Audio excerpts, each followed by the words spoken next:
Hello friends, आज हम शुरू करेंगे chapter number 1 relation and function का पार्ट 5। ठीक, और उस पर हम लोग कुछ क्वेश्चंस कर रहे थे, कुछ क्वेश्चंस करेंगे। ठीक है, अब देखिए यहाँ पर एक क्वेश्चन है, relation R in the set Z of all the integers define. देखिए अब यहाँ पर इन्होंने सेट जेड दे रखा है। अब यहाँ पर इसका मीनिंग क्या है, तो सबसे पहले हम लोग जान लेते हैं कि इसमें प्रूफ क्या करना है।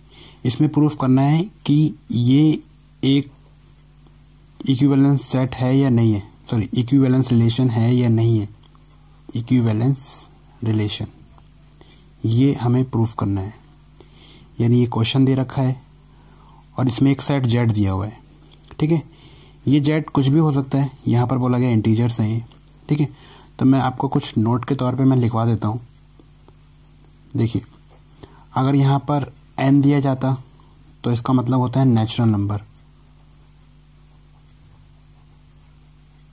ठीक, जैसे 1, 2, 3 एंड सो ऑन, ये होता है आपका नेचुरल नंबर।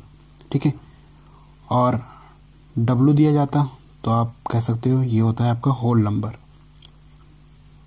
ठीक, जिसमें स्टार्टिंग कहाँ से 0 से होती है, 0, 1, 2, 3 एंड 4। ठीक, एंड देन आपका अगर i दिया जाता या फिर z दिया जाता तो इसका मतलब होता है इंटीजर्स। ठीक है, इंटीजर्स। अब इंटीजर्स तो आपको पता है कौन से होते हैं, -3, -2, -1, 0, 1, 2, 3। यानी वो नंबर जिसके अंदर नेगेटिव भी आ जाए और पॉजिटिव भी आ जाए। ठीक है, तो उसको बोलते हैं इंटीजर्स, और इंटीजर्स को इन दो नंबरों से शो करते हैं। ठीक है ना, n का मतलब यहाँ पर नेचुरल नंबर है, w का मतलब यहाँ पर होल नंबर है, और इंटीजर्स। अच्छा, कई बार यहाँ पर i पॉजिटिव भी दे देता है या फिर z पॉजिटिव, तो इसका मतलब होता है कि सिर्फ पॉजिटिव इंटीजर्स लेने हैं। ठीक है, जैसे 1, 2, 3। क्लियर। और अगर मान लीजिए यहाँ पर दे दे i नेगेटिव या फिर z नेगेटिव, तो इसका मतलब होता है कि वो नेगेटिव नंबर्स हैं। जैसे मान लीजिए 3 है, -2 है एंड सो ऑन। ठीक है, तो यहाँ पर एक रिलेशन दिया हुआ है। ठीक है, और बोला गया है सेट, यानी मान लेते हैं एक सेट दिया हुआ है, एक सेट दिया हुआ है जिसको क्या रिप्रेजेंट कर लिया है, जेड से। और जेड का मतलब क्या होगा कि माइनस नेगेटिव इन्फिनिटी से नंबर लेकर। अब जैसे मान लीजिए यहाँ पर -3 है, -2 है, -1 है, 0 है, 1 है, 2 है, 3 है एंड पॉजिटिव इन्फिनिटी तक, यानी इन्फिनाइट नंबर का सेट है एक जेड। ठीक है, यानी ये सारे एलिमेंट हमारे पास इस सेट के अंदर हैं। ठीक है, यानी किसके अंदर, जेड के अंदर। और बोला गया है डिफाइन करिए कि ये रिलेशन जो है, ठीक है, क्या अगर हम इस तरीके से ऑपरेट करते हैं उस रिलेशन को, तो क्या वो इक्विवेलेंस सेट होगा या नहीं होगा। ठीक है, सॉरी इक्विवेलेंस रिलेशन होगा या नहीं होगा। ठीक है, तो यहाँ पर रिलेशन में क्या है, x और y। तो फर्स्ट ऑफ ऑल हम लोग जान लेते हैं कि इक्विवेलेंस के लिए कंडीशन क्या होनी चाहिए। अब देखिए इक्विवेलेंस के लिए कंडीशन, इक्विवेलेंस रिलेशन के लिए कंडीशन 3 होनी चाहिए। पहले तो है आपकी इक्विवेलेंस रिलेशन के अंदर पहली कंडीशन तो ये है कि वो होना चाहिए आपका रिफ्लेक्सिव रिलेशन, पहला। ठीक है, रिफ्लेक्सिव रिलेशन। दूसरा आपका होना चाहिए सिमेट्रिक रिलेशन।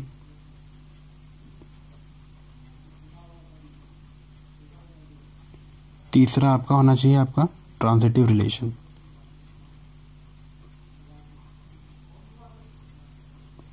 कि मैंने शॉर्ट में लिख दिया रिलेशन। ठीक है, तो देखिए इसके लिए कंडीशन क्या होती है, इफ अगर ऐसा एलिमेंट ए और ए अगर ऑपरेट करें तो उस सेट के अंदर आ जाना चाहिए, यानी उस रिलेशन को सेटिस्फाई करना चाहिए। यानी ए होना चाहिए और उस रिलेशन के अंदर सेटिस्फाई होना चाहिए, और ए जो है उसी सेट का एलिमेंट होना चाहिए। ठीक है, जैसे यहाँ पर जो सेट है जेड है, हम यहाँ पर ए ले लेते हैं।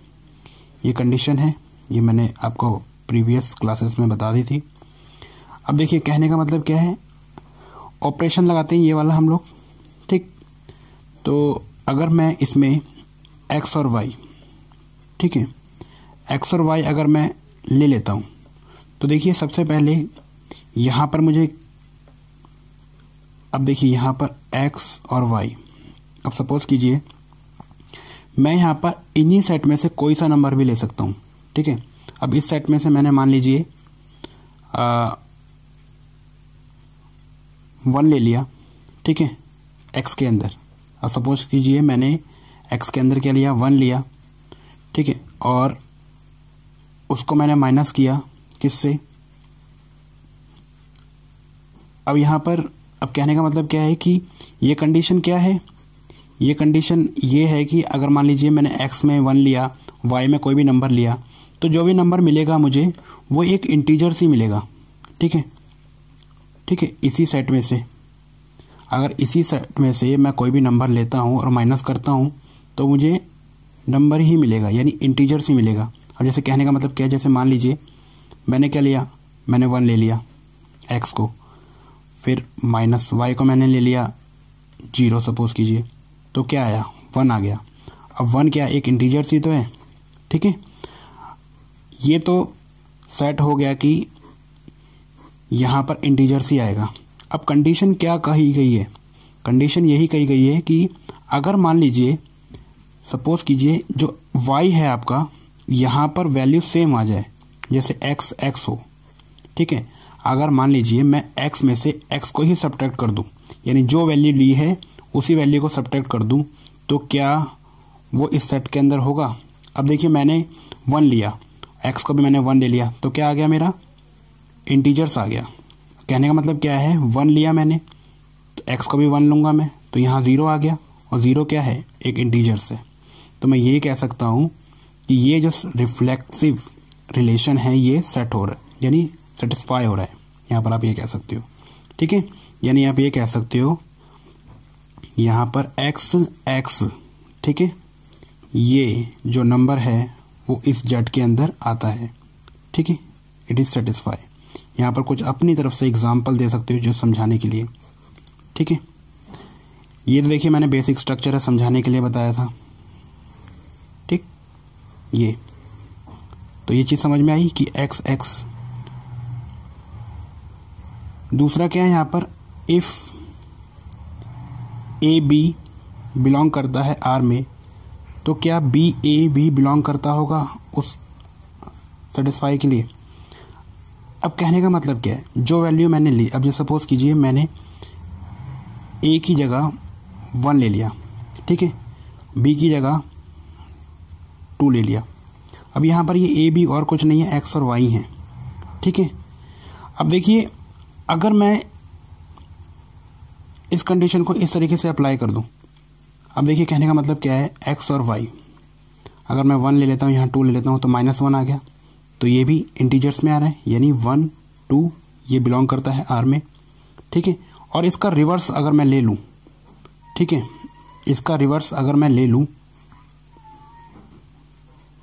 2 1, ठीक है, जब 2 1 को आप सॉल्व करोगे, यानी ये x है और ये y है, तो यहाँ पर क्या होगा, x और y, तो यहाँ 2 - 1 = 1, ठीक है। तो 2 और 1 ये भी बिलोंग करता है आर में, ठीक।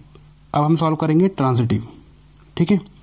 ट्रांजिटिव में क्या है कि इफ ए बी जो है बिलोंग करता है आर में, तो बी सी भी बिलोंग करता है आर में, और इसको कट कर दिया जाए, ए सी भी बिलोंग करता है आर में।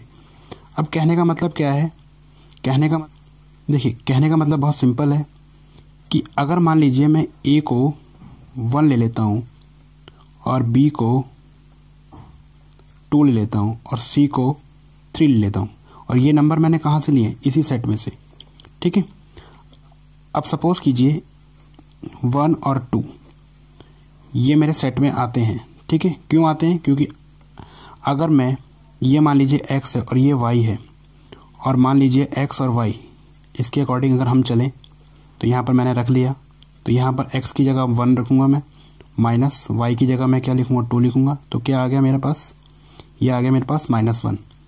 और आप कह सकते हो कि जो -1 है ये किस में आता है, इस आर के अंदर आता है, इस रिलेशन में आता है, यानी पहले वाला सेटिस्फाई हो गया। अब दूसरा ले लेते हैं, ठीक है। अब दूसरी कंडीशन क्या है कि इसके अंदर हम क्या ले लेते हैं, y यानी 2 और c ले लेते हैं 3, यानी ये वाली कंडीशन हम सेटिस्फाई कर रहे हैं, ठीक है। तो ये भी जब हम सॉल्व करेंगे इसके अंदर डाल के, यानी ये x डाल देंगे, ये y डाल देंगे, तब भी इस रिलेशन में आ जाएगी ये, ठीक है। और ऐसे ही जब हम इसको भी करेंगे, यानी कहने का मतलब क्या है कि हम 1 लेंगे और 2 लेंगे, और जब इसको सॉल्व करेंगे, सॉरी 3 लेंगे यहाँ पर, ठीक है, जब हम इसको लेंगे तब भी ये R के अंदर आ जाएगा, ठीक है। तो आई होप कि ये चीज़ समझ में आई होगी कि मैं कहने की क्या कोशिश कर रहा हूँ कि रिफ्लेक्सिव के लिए ये प्रॉपर्टी होना बहुत ज़रूरी है, ठीक है। ए क्या है कि अगर हम लोग सेम नंबर ले लें, यानी कहने का मतलब क्या है, x है, x माइनस y है, और यहाँ पर x ही हो जाए तो वो 0 आ आएगा, और अगर 0 आएगा तो वो z में आता है, ठीक है। यानी ये सेट पूरी तरीके से सेटिस्फाई हो रहा है, यहाँ पर भी ये सेटिस्फाई हो रहा है, यानी ये कह सकते हो कि ए बी एंड बी ए दोनों ही बिलोंग करते हैं यहाँ पर z को, यानी ये दोनों ही जब सॉल्व करेंगे तो यहाँ पर इंटीजर्स ही आ रहा है, ठीक है। यानी कहने का मतलब यहाँ पर ये भी है कि इंटीजर्स को इंटीजर्स से सब्ट्रैक्ट करते हैं तब भी इंटीजर्स ही आता है, ठीक है। यहाँ पर ये तीनों सेट जो हैं, कहने का मतलब क्या है, सेटिस्फाई हो रहे हैं, यानी यहाँ पर ए बी हम कोई भी वैल्यू ले सकते हैं इसी सेट के एलिमेंट को और सेटिस्फाई करा सकते हैं, ठीक है। जैसे मैंने ए बी सी इनको मान लिया, ठीक है, और इसको बारी बारी से मैंने कराया, ठीक है। जैसे मैंने ये ले लिया था 1 2 अपनी मर्जी से ही, तो मैंने इसके अंदर डाल के देखा तो 1 -2 डाला तो -1 आया, ऐसा ही 2 3 डालूंगा, ठीक है, इसके अकॉर्डिंगली, क्योंकि यहाँ पर b है और c है तो यहाँ पर 2 और 3, तब भी मेरा सेटिस्फाई होगा।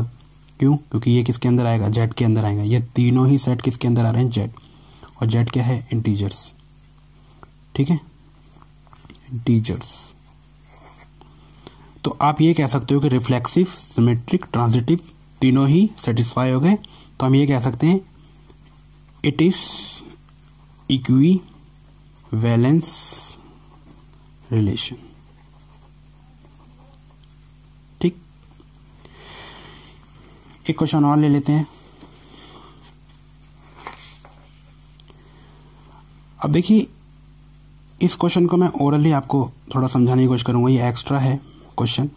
अब देखिए कहने का मतलब क्या है कि इस तरीके से दे देते हैं, ये 3 लाइन दे दी, ठीक, ये L1 दे दिया, L2 दे दिया, L3 दे दिया, और ये बोलते हैं कि ये जो लाइन है आपस में पैरेलल है, L1, ठीक है, L1 पैरेलल है किसके, L2 के, ठीक है, और L2 जो है पैरेलल है L3 के, यानी ये कंडीशन दे देते हैं और ये बोलते हैं कि क्या ये इट इज इक्विवेलेंस रिलेशन, क्या ये फॉलो करता है इक्विवेलेंस रिलेशन को, ठीक है, इक्विवेलेंस रिलेशन। फिर से वही हम 3 जो हैं इस्तेमाल करेंगे अपने, ठीक है। यहां पर आएगा आपका रिफ्लेक्सिव रिलेशन, रिफ्लेक्सिव रिलेशन है इसका मतलब मैंने शॉर्ट में लिखा है, ठीक है। यहां आएगा सिमेट्रिक रिलेशन, ठीक, यहां हम ले लेते हैं ट्रांजिटिव रिलेशन, ठीक, ट्रांजिटिव रिलेशन, ये तो ये 3 है। अगर इसको प्रूफ करते हैं तो ये क्या होगा, ऑटोमेटिकली इक्विवेलेंस रिलेशन हो जाएगा। देखिए सिंपल है, L1 यहाँ पर क्वेश्चन देखिए, L1 L2 के पैरेलल है और L2 L3 के पैरेलल है, यानी आपस में पैरेलल होंगी। तो कहने का मतलब क्या है कि अगर इस कंडीशन के अकॉर्डिंग अगर मैं चलूँ, ए उस R में आनी चाहिए, और यहाँ पर क्या है, A बिलोंग करना चाहिए A के अंदर, यानी ये पहली कंडीशन। रिफ्लेक्सिव, ठीक है, ये R का मतलब रिफ्लेक्सिव रिलेशन है। अब कहने का मतलब क्या है, यहाँ पर अगर मैं यहाँ पर L1 ले लेता हूँ, ठीक है, और यहाँ पर भी L1, ठीक है, और इसको सेटिस्फाई कराने की कोशिश करता हूँ, तो आप देखिए L1 यानी एक लाइन खुद के पैरेलल होती है, यानी L1 के पैरेलल होगी, यानी ये सेट जो है सेटिस्फाई कर रहा है, यानी L1 सेटिस्फाई कर रहा है उस रिलेशन के अंदर। ठीक है, तो आप ये कह सकते हो ये क्या है, रिफ्लेक्सिव रिलेशन है। ठीक है, कहने का मतलब क्या है, यहां पर आप समझ रहे होगे कि L1 खुद एक लाइन खुद के पैरेलल होती है, यानी यहां पर सेम वाली प्रॉपर्टी थी। सिमेट्रिक रिलेशन क्या है, इफ अगर मान लीजिए ए बी पैरेलल है किसके, सॉरी यहां पर ए और बी रिलेशन में आता है तो बी और ए भी रिलेशन में आना चाहिए, ये बताया था। तो यहां पर हम कह सकते हैं L1 पैरेलल है L2 के, तो ये भी कह सकते हैं कि L2 पैरेलल होगी L1 की। देखिए यहां पर रिवर्स कंडीशन कर दी मैंने। ठीक है, ये ए है ये बी है, इस तरीके से कह सकते हो, यानी यहां से अगर आप समझो ये L1 है और ये L2 है, आपस में एक दूसरे के पैरेलल है, तो उल्टा भी तो कह सकते हैं कि इसके अकॉर्डिंगली L2 L1 के पैरेलल है आपस में। ठीक है, तो ये भी कह सकते हो कि ये सेट भी सेटिस्फाई है। ठीक है, यहां पर L1 L2 सेट के अंदर आते हैं। ठीक है, ये भी आप प्रूफ कर चुके हो, यानी आप कह सकते हो ये सिमेट्रिक भी है। ट्रांजिटिव के लिए क्या होना चाहिए, यहां पर ये कह सकते हो ए भी उस रिलेशन को फॉलो करना चाहिए। ठीक है, और यहां पर कह सकते हो बी सी उस रिलेशन के अंदर फॉलो करना चाहिए और ए सी उस रिलेशन के अंदर फॉलो करना चाहिए। ठीक है, यानी यहां पर आप इसको मान सकते हो ए और ये बी और ये सी। ठीक है, तो पहले कंडीशन में क्या है, L1 पैरेलल है किसके, L2 के। देखिए ए और बी मैंने यहां से ले लिया। ठीक है, दूसरी कंडीशन, पहली कंडीशन सेटिस्फाई हो गई। बी सी यानी यहां पर L2 पैरेलल है किसके, L3 के, ये भी इस सेट के अंदर आता है, ये भी इस सेट के अंदर आता है, यानी इस रिलेशन को सेटिस्फाई करता है। और यहां पर अगर इनको मैं काट दूं तो L1 भी L3 के पैरेलल होगी, यानी ये वाली लाइन भी इसके पैरेलल होगी, यानी ये क्या है, ट्रांजिटिव भी रिलेशन भी है, यानी ये सिमेट्रिक रिलेशन भी है और ये रिफ्लेक्सिव रिलेशन भी है। यानी तीनों स्टेप बाय स्टेप जो है, सॉरी ये step by step relation satisfy हो गए, तो हम ये कह सकते हैं इट इज इक्विवेलेंस रिलेशन।